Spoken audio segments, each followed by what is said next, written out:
Now, when it comes to British-based soul, our next guest is the real deal. Mica Paris started off singing in church before turning professional in her mid-teens. She had her biggest hit in 1988 with My One Temptation, and now she's about to be born again because that's the name of her new album, which takes her back to her musical roots. And we're going to speak to Mica.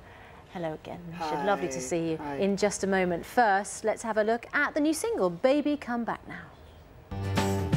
You know, I've been thinking, counting up the days. I try to forget you, but you just won't fade. You know, I've been losing my mind. I'm just a prisoner in this world you left behind. I don't know where I'm going or what I'm supposed to do. One thing I know for sure is I'm nothing without you. So baby, come back now, pull me out of my misery. Now was it good love, bad love? I don't know what you did to me. I try to hold on to the little piece I had of you. Baby, please. Mica joins us now. Brilliant, upbeat kind of feel to that. You saying it's written by James Morrison? That one was given to me by him, and I was just really, I mean, I've got some really incredible writers on this record, you know. It's taken me 2 years to get it right, this album. It's been a lot of work. And the title of the album is Born Again. That implies a kind of slightly spiritual kind of thought process. What is that? A bit of what's going on? What's it all about? Well, basically, the song was written by Paul Barry, who's just an incredible writer. And when I heard that, when he first started writing the song, he called me in. It just sounded like all the stuff that I'd been through in the last 20 years of my career. Hadn't been, you know, haven't made a record in 10 years, you know, an original studio album. So actually, you know, it felt like a renewal. Going back in the studio was like, I felt like I was doing it for the first time. I was terrified. I was like, how am I going to get this right, you know? So Born Again really sums up my whole journey, really, of how I feel right now. I feel like I'm doing it again for the first time. Had you made a choice not to record or sing as much? I mean, or did something happen? I mean, what really happened was, I mean, I couldn't get signed for like good 10 years. And all I kept getting love from was TV and radio. They were giving me all these shows. And the industry didn't really sign me up or give me any love. So, you know, I went where the love was. The love was TV and radio. Well, you know, yeah, well, thank goodness. I mean, brilliant to be doing TV and radio. But Absolutely. What then is the reason? I mean, you're a fantastic performer, obviously Thank really you. popular if you're doing, you know, television and radio presenting. Yeah. What is the thinking behind record labels? It seems kind of arbitrary sometimes to the people who buy I don't know. I mean, you know, you do kind of think to yourself that it's a very, very youth-obsessed market. And, you know, one is getting a little bit older, you know. Not me, I'm just kidding.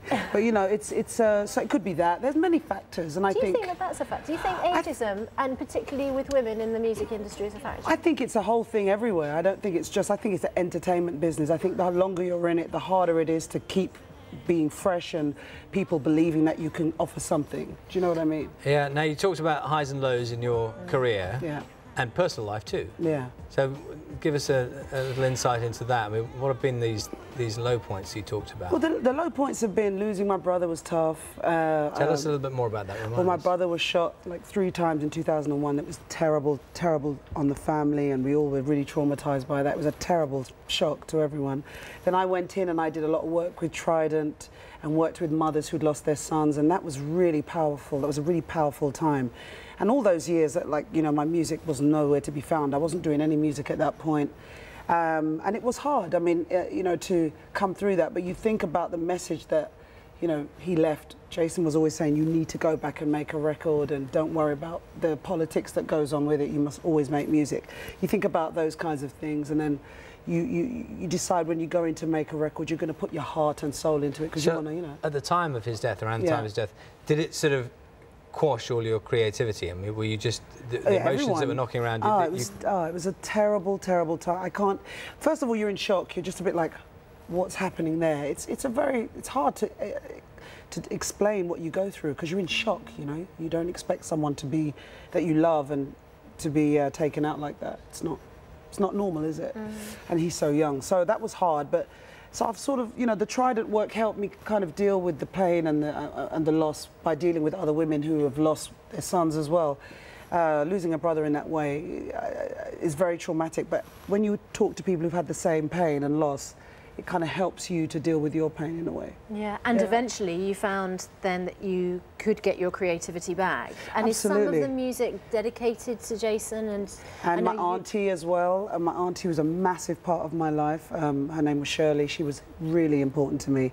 And I lost her a few years ago as well, and that was tough because when someone's always been a part of your life and always gave you some good advice. She was one of those aunties, the ones that always said, "Go on, follow your dream, do your thing," And it's kind of hard when you don't have that support around you anymore. And on the plus side, I don't want to dwell too much on the downs. In your private life, you have 2 children yourself. Oh, gorgeous, gorgeous girls. Inspirations for you? Oh, totally. I mean, they're the reason why I'm even, here.